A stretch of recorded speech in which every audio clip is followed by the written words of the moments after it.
Joseph Smith and members of the Church of Jesus Christ of Latter-day Saints have been driven out of Missouri into Nauvoo, Illinois. And here in western Illinois, they have come face to face with a local political organization which calls themselves the Anti-Mormons.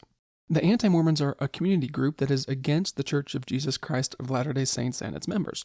The Anti-Mormons and their spokesperson, Thomas Sharp, have set the goal of murdering the prophet Joseph Smith.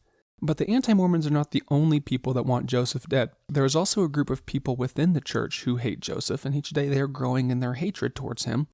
These men, too, will eventually have a hand in Joseph's death. I'm Stephen Detloff, and this is the Strangers and Pilgrims podcast, telling the story of the death of the prophet Joseph Smith.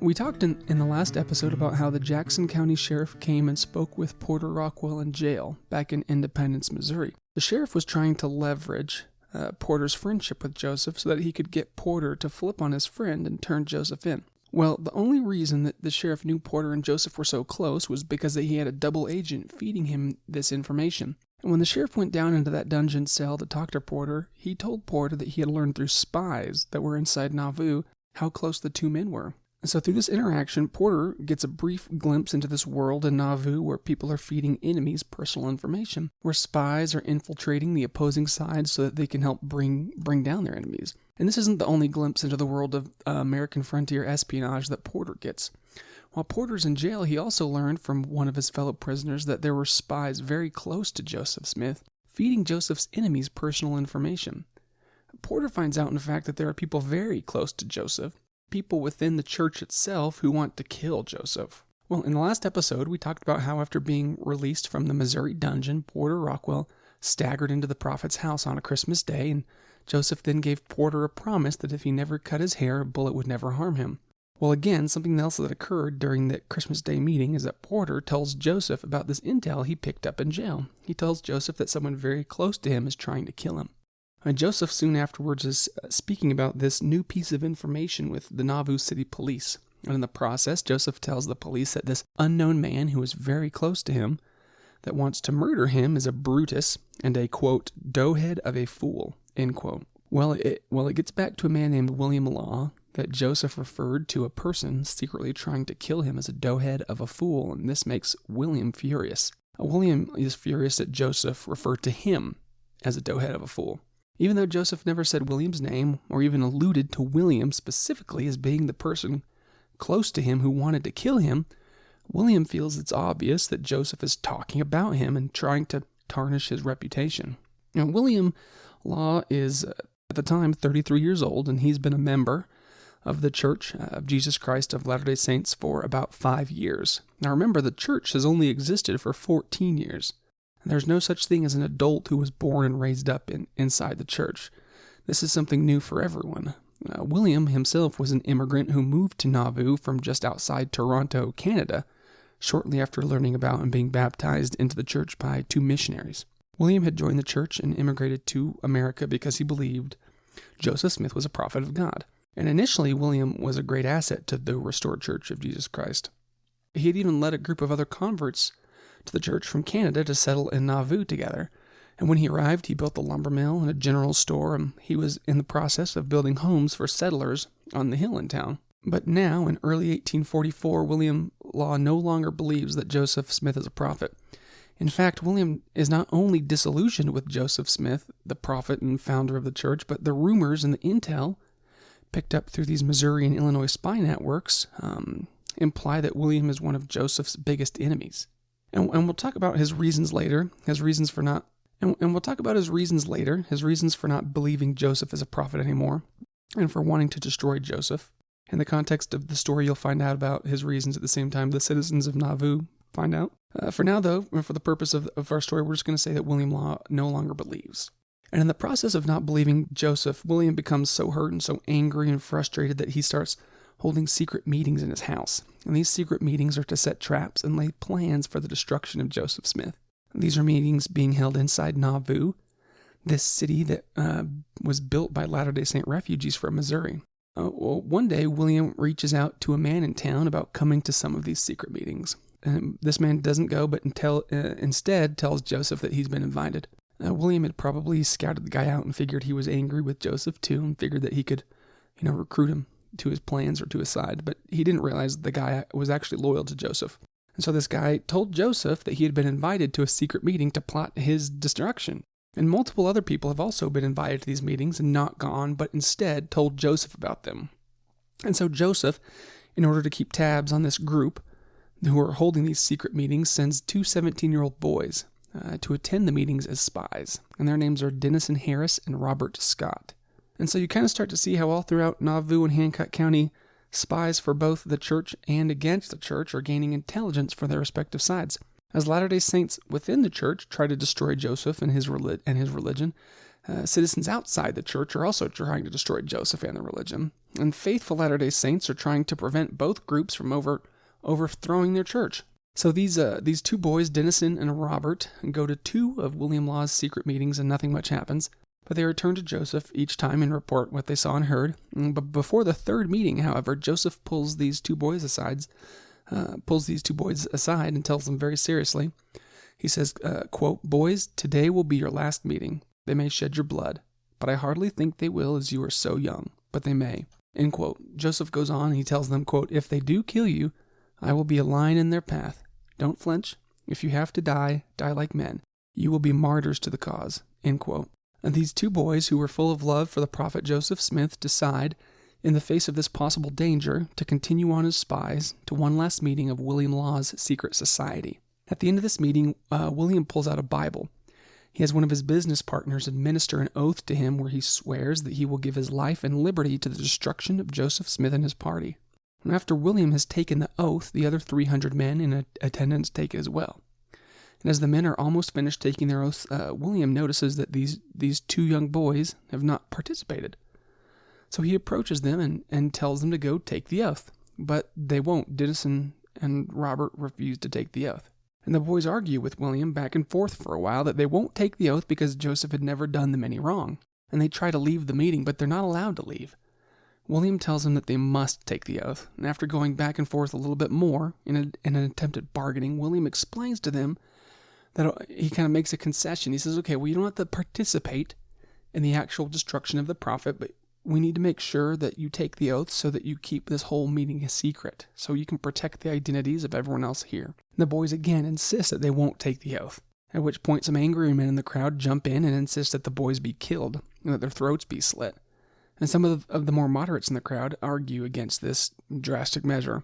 Ultimately, the group decides to take the boys down into the cellar to be killed because William Law just got new floors in his house and they don't want to get blood on the new floors. And so at the same time, Joseph and one of his bodyguards, a guy by the name of John Scott, are waiting around Joseph's house for these boys to come home like they usually do from this meeting and give him a report. And it's getting later and later and they haven't come back yet. So Joseph and John, who John is actually the brother of Robert, one of the boys in the meeting, gets nervous. They get nervous. So they start crawling down the riverside toward William Law's house. And remember, Nauvoo is built on the Mississippi River.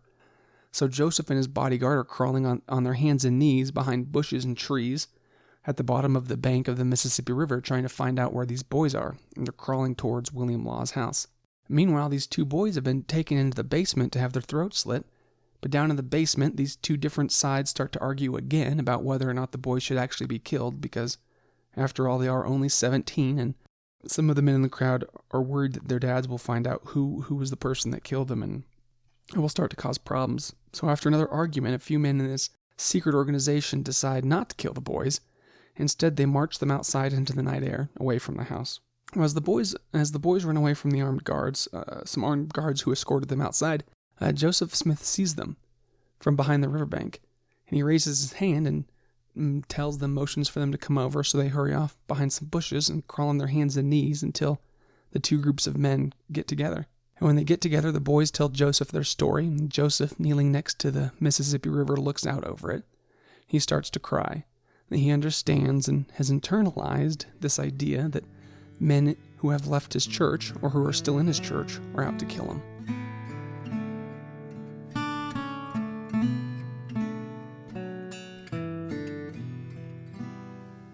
Now, to add to the magnitude of William Law's secret organization, and to add to the magnitude of the fact that it's William who's organizing these efforts to destroy Joseph, I'm going to tell you that William Law is nominally one of the top 3 leaders in the Church of Jesus Christ of Latter-day Saints at the time.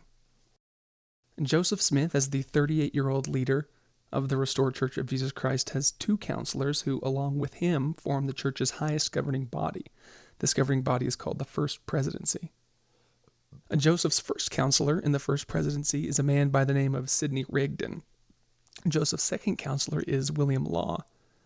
And so when Porter found out in jail that someone close to Joseph was trying to kill him, it turned out that it was actually someone very close to Joseph. If in fact that person being referred to as William Law. Now, when William Law decided that Joseph was not a prophet of God and that he must be destroyed, William did not also decide that Joseph had never been a prophet of God. He did not say Joseph is a liar, therefore he must have always been a liar. Instead, William said Joseph is a fallen prophet. I accept all of his revelations and teachings and his religion up to the last year or so. It was then that he fell from his position as God's prophet on the earth and stopped receiving and giving truthful revelations. And so I, William Law, must carry on where Joseph has left off and dropped the ball. So William leaves the church and starts his own different church. It's a Reformation church. William's new congregation starts to meet for Sunday meetings in his house. This is the same house out of which William is running these secret meetings where he's planning the destruction of Joseph. And we don't have a membership record of everyone that's in William's secret organization, but it's assumed that it's mostly the same people that are in this new religion, because we do know that the 2 groups shared common leaders. Or we do know that the 2 groups shared leaders. So William is elected as prophet and president of this new church by his followers, which quickly grows to about 200 people. That's 200 people inside the city of Nauvoo that used to be Latter-day Saints and now have left Joseph's church and joined William's. Meanwhile, Thomas Sharp, the spokesperson for the Anti-Mormons, is watching this schism in the church that he hates, and he's excited by it. And he's publishing in his anti-Mormon newspaper, the Warsaw Signal, editorials about William Law's new church. Sharp writes that he doesn't care anything about the Latter-day Saints, but that if he were to, he would rather have these people choose a good prophet like William Law rather than a bad prophet like Joseph Smith. Thomas writes that he hopes this new religion marks the beginning of the end for the, quote, rotten, amoral Joseph, end quote. Now, for even more context on William Law leaving the church and fighting against Joseph, I'm going to say that this isn't the first time that a prominent member of the Church of Jesus Christ of Latter-day Saints had left the religion or left the church, called Joseph a false prophet, and then either attempted to start his own Reformation church or at the very least started to speak out strongly against their former religious leader. This was happening intermittently over the last decade and a half. All throughout Joseph's 14 years as leader of the church, groups of members are regularly apostatizing, leaving, and then fighting against Joseph. And a lot of them leave and never come back, and a lot of them leave and do come back. And as a way to flesh out this idea and to help you understand a little more where Joseph is standing right now, I want to tell you about 2 notable church leaders among the many who, prior to William Law leaving, left the church and fought against it. But ultimately, these 2 come back to the church, and these 2 men are Orson Hyde and Thomas B. Marsh. The Quorum of the 12 Apostles was and is the second highest governing body in the Church of Jesus Christ of Latter-day Saints. So there is, as far as governing bodies go in the church, the First Presidency, which is Joseph Smith and his counselors, and then below it, the Quorum of the 12 Apostles. So these 2 men we are going to talk about who left the church were in the top 15 leaders of the church. They were members of the Quorum of the 12 Apostles. These men left the church back in Missouri, back before the Latter-day Saints were run off into Illinois. You'll remember at the time that the Latter-day Saints are being attacked by mobs, that they're having their property stolen, and they're being raped and killed, and all these horrible things are happening to them. Well, there is also at the same time a large group of them leaving the church and then fighting against the congregations they just left. And 2 of the most prominent members who left were these men, Orson and Thomas. While Orson Hyde was in the middle of leaving the church in Missouri, he had signed an affidavit written by Thomas that, among other things, claimed Joseph was seeking for too much power, that he was trying to take over first Missouri, and then America, and then the world. And not only did Orson sign this affidavit, but he testified in court against Joseph Smith that Joseph Smith was treasonous against the state of Missouri. His testimony was part of the trial while Joseph was in jail in Missouri. You'll remember that in the last episode we talked about how After Governor Boggs had signed the extermination order, ordering that the Latter-day Saints be killed and driven from the state, that the militia didn't actually go out and kill all of the Latter-day Saints, but that they used the extermination order as a bargaining chip. They used that order to drive the Latter-day Saints out of Missouri and take their property and throw their leaders in jail. Well, that's this moment that we're talking about. Joseph is in Liberty Jail, awaiting trial, while the members of his religion are being pushed out of their homes, and his former friends and fellow leaders in the church are testifying against him in court. And while I tell you the story of other church leaders, aside from William Law, who left and fought against Joseph, I want to take a moment to note a characteristic of Joseph Smith, a personality trait that is going to run throughout this story of his death and influence his death and maybe push him towards it a little bit. While Joseph is in jail, he's writing letters to his followers, and he's being very sharp with men like Orson Hyde and Thomas Sharp, by whom he felt betrayed, men who had left him and abandoned him and fought against him. Quoting the Bible, referring to these men leaving his church, Joseph says that, quote, "The dog has returned to his vomit, and the sow that was washed to her wallowing in the mire," end quote. He sees these men as people who were purified and cleansed through the atonement of Jesus Christ, who have found truth through new revelations and now have turned back to their old wicked lifestyles, like the dogs returning to their vomit. He has no tolerance for their leaving revealed truth, and so he's being sharp towards them. And also, while in jail, not only is Joseph being sharp towards people who have left his religion, but he's being sharp with the guards who are holding him there. There's a famous, often repeated story in the church where Joseph and his fellow prisoners are sitting in jail, listening to the guards brag about the murders and rapes and theft that they've committed against the Latter-day Saints, and Joseph can't stand it anymore. So he stands up in chains, and according to his fellow prisoners, he speaks as in the voice of thunder, or as the roaring of a lion. And he says, quote, "Silence, ye fiends of the infernal pit. In the name of Jesus Christ, I rebuke you and command you to be still. I will not live another minute and hear such language. Cease talk, or you die this instant." End quote. The recounting of this story goes on to say that Joseph, quote, "stood erect in terrible majesty, chained and without a weapon, calm, unruffled, and dignified as an angel," end quote. The guards then, it says, shrunk quietly into the corner until their replacements came. Now, someone who's going to use a biblical metaphor to explain how men leaving his religion are like dogs, and someone who's going to tell armed guards while he is in chains in jail that they are fiends of an infernal pit, and that if they don't stop talking, they won't live another minute, is a guy that is not scared of other people. He isn't scared of speaking his mind. In fact, Joseph at one point says in one of his speeches that he is not afraid of men. He's not afraid of any man, only God, and that's how he acts. This is because Joseph is a stranger and a pilgrim. Joseph is looking at a spiritual world that is beyond and higher than the world of the American frontier that he lives in. He lives in Nauvoo, Illinois in 1844, but he also lives in this other worldly place with gods and angels and visions and revelations. And one of the things that sets in motion the events that leads to Joseph's death is his insistence on following absolute truth, from his obligation to follow what he knows is true. And before Joseph's 6-month stint in jail in Missouri is even over, Orson Hyde has already changed his mind about Joseph Smith once again. Within 6 months, Orson went from believing that Joseph was a prophet to believing he was a fallen prophet who needed to be stopped, and then back to believing Joseph was and always had been a prophet. Orson came to believe that he had been wrong in signing that affidavit that said Joseph was going to try and take over the whole world.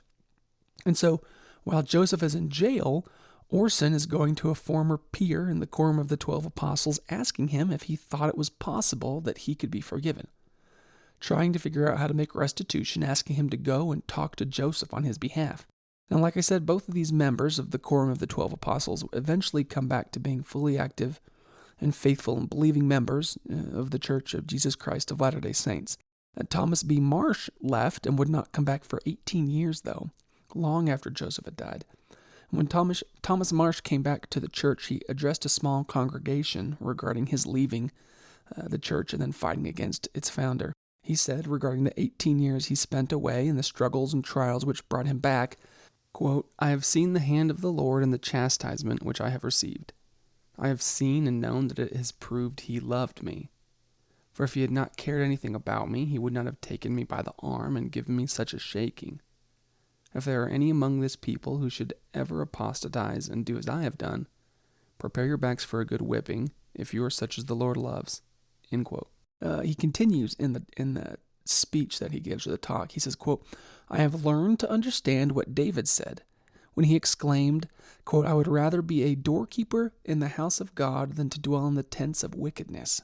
I have not come here to seek for any office except it to be a doorkeeper.'" End quote. So Thomas Marsh, the man who left the church as one of its 12 apostles, asks to come back 18 years later as a doorkeeper. Now, Orson Hyde also said that he had a trying time while he was away from Joseph in the church. He later said of his time away from the church, quote, "Few men pass through life without leaving some traces which they would gladly obliterate. Happy is he whose life is free from stain and blemish." End quote. Orson, again regarding himself leaving, said, quote, "It was a day of affliction and darkness. I sinned against God and my brethren. I acted foolishly. I did not possess the light of the Holy Ghost. It was the hour of my greatest sorrow." End quote. Now, not only did Orson come back into the church, but he was forgiven by Joseph and made a member of the quorum of the 12 apostles again. And in the next year, while the Latter-day Saint refugees are building Nauvoo out of swamps in western Illinois, Orson leaves and goes on a mission. He's gone for 2.5 years across America and the Atlantic Ocean through England and Holland and on to Jerusalem and Palestine, where he dedicated the land for the returning of the Jews to it and for the building of a temple there in the future. It's a missionary trip of over 20,000 miles. That story could be a 9-episode podcast series in and of itself. But now William Law, one of the key figures in the death of Joseph Smith, doesn't come back like Orson and Thomas. He doesn't repent. He doesn't regret his decision. Even 40 years after Joseph's death, William is on record as saying, quote, "The great mistake of my life was having anything to do with Mormonism." End quote. Now, Orson Hyde's story and Thomas Marsh's story are tangential to the main story of Joseph's death, but I think when taken together with William's story, it helps us to see an important bigger picture. It highlights the fact that this young religion was in a near constant state of tumult, both within itself and without itself. There were persecutions, disagreements, comings and goings, conversions and apostasies. And our story is the story of the death of Joseph Smith. But at the same time, tens of thousands of people around Joseph are all living their own little stories with their own struggles and spiritual wrestlings. And right in the middle of all of them is Joseph Smith.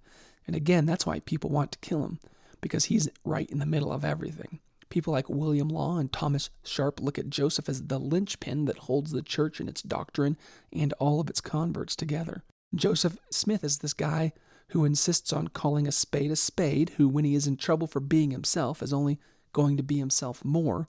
And in the midst of all this, feeling the weight on his shoulders as this guy at the center of the movement of thousands of people around him, Joseph is quoted as saying, quote, "I am tired. I have been mobbed. I have suffered so much. Some of the brethren think that they can... I am tired. Quote, I am tired. I have been mobbed. I have suffered so much. Some of the brethren think they can carry this work out better than I can, far better. I have asked the Lord to take me out of this world. I have stood all I can." End quote.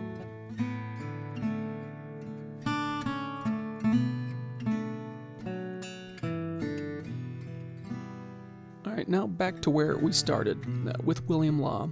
William, unlike a lot of the men before him, takes his leaving the church further. Not only does William Law leave the church and start a new religion or a new church, but he sets himself up as a new prophet and also starts this secret organization, kind of like a sister society to his religion. And this secret organization has the sole intent of bringing about the destruction of Joseph. So William is actively growing secret organizations to see the destruction of the prophet Joseph Smith, and he has started a new religion that claims his old religion is teaching the doctrines of the devil, and so William is excommunicated from the Church of Jesus Christ of Latter-day Saints. He's kicked out. Before William Law, church excommunications used to take place at the church's biannual conferences. These are called general conferences of the church. These excommunications would take place in front of the entire congregation of the religion. Both sides of the argument for and against this church member remaining as a member would be presented to the church, and then either a hand of fellowship would be extended towards the individual in question, or that person would be removed from the records of the church. In 1844, the church's spring general conference was held over 3 days in early April. And William Law was very excited about conference because he was excited about this opportunity to be excommunicated in front of everybody. He knows his excommunication is coming. Joseph knows about his secret organization. He sees William's new religion. He sees that William has set himself up as a prophet within that religion, whose authority William claims supersedes or replaces Joseph's. And William and everyone else in the church know that William is getting excommunicated at the upcoming general conference. But William is excited because he wants his side of the story known. He feels that if he can get in front of the Latter-day Saints and tell them about Joseph's falling from truth, then he will be able to convince a lot of the people to leave the church with him. And not only does William Law want his excommunication to happen, but believing members of the church also want it to happen. Because remember, William Law is a prominent member. He's a second counselor in the first presidency. He's a business leader in the community, and he's been very open and out about thinking that Joseph is a fallen prophet. So naturally, people are interested in hearing what happened with the whole thing. They don't know all the reasons behind his being angry with Joseph. And William decides that even if he isn't excommunicated at the general conference, that regardless, he and his followers will disrupt the conference. If they can, they want to completely turn the conference against Joseph and make it about them and their Reformation religion and their grievances against their former prophet. Joseph again, however, through these spies and gossip, catches wind of this plot. So at the start of the church's general conference, Joseph Smith, then acting as the mayor, reminds the city marshal that the police have a responsibility to enforce order. The police force then comes out in full force and is monitoring the crowd for disruptive individuals. At the beginning of the general conference, Joseph also tells those gathered that it has been expected by some that little petty difficulties that have existed would be brought up and investigated before this conference, but it will not be the case. Joseph tells the people that he will devote the majority of the time there to teaching doctrine. Well, you can imagine how furious this made William Law. He goes to the church conference expecting to be excommunicated in front of everyone, expecting to overthrow the meeting and make it all about his grievances and his causes and convince everyone that he's right and Joseph is wrong. And he shows up, and there's a large police force out, and then the head of the church explains to everyone that he will not directly address you in front of them, but in fact, Joseph says, quote, "These things are of too trivial a nature to occupy the attention of so large a body," end quote. And so Joseph continues in his speech to say other things that you might think could be especially applicable towards William Law and people like William Law who were in the audience. Joseph says, quote, "I have no enmity against any man. I love you all, but I hate some of your deeds.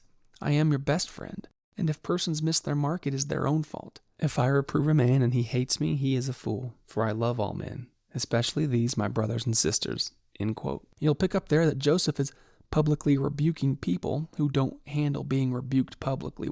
That's another instance of Joseph being sharp and calling a spade a spade. You'll remember at the beginning of the episode, William Law was offended when Joseph, when talking to a police officer in private, referred to someone trying to kill him as a doughhead of a fool.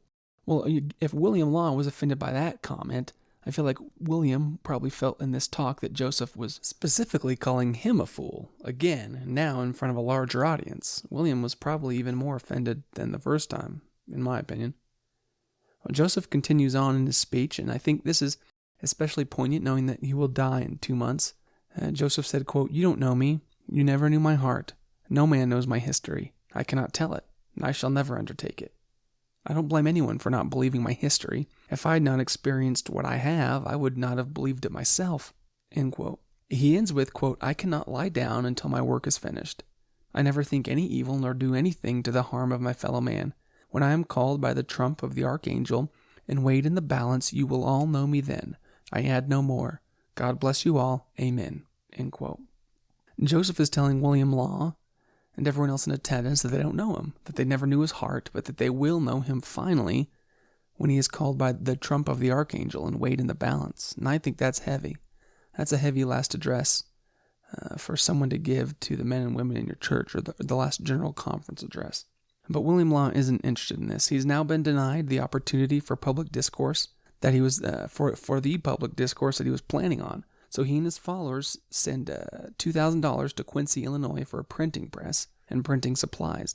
William is going to start a newspaper in the heart of Joseph Smith's city, Nauvoo, Illinois, with the purpose and intent of overthrowing the prophet. He's going to take his argument directly to the people. A few days after General Conference, William Law is excommunicated from the church in a private meeting, just a private meeting among the leaders of the church. And a prospectus for William Law's newspaper, which will be called the Nauvoo Expositor, is soon printed.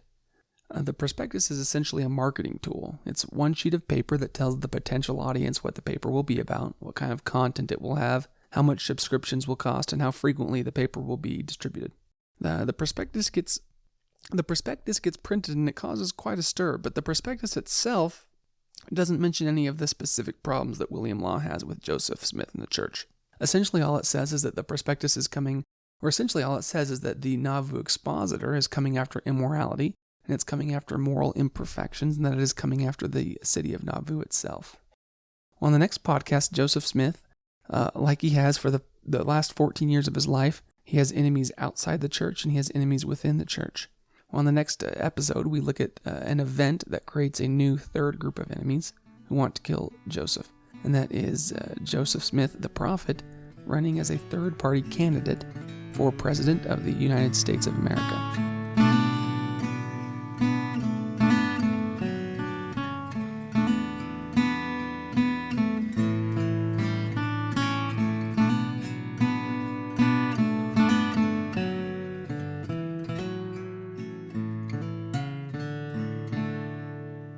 Scripts of each podcast episode can be found at our website, www.pilgrimspodcast.com. Music for this episode is from the song Carthage Waltz. It was written and recorded by Michael Hinckley, and the dialogue was written and recorded by myself, Stephen Detloff.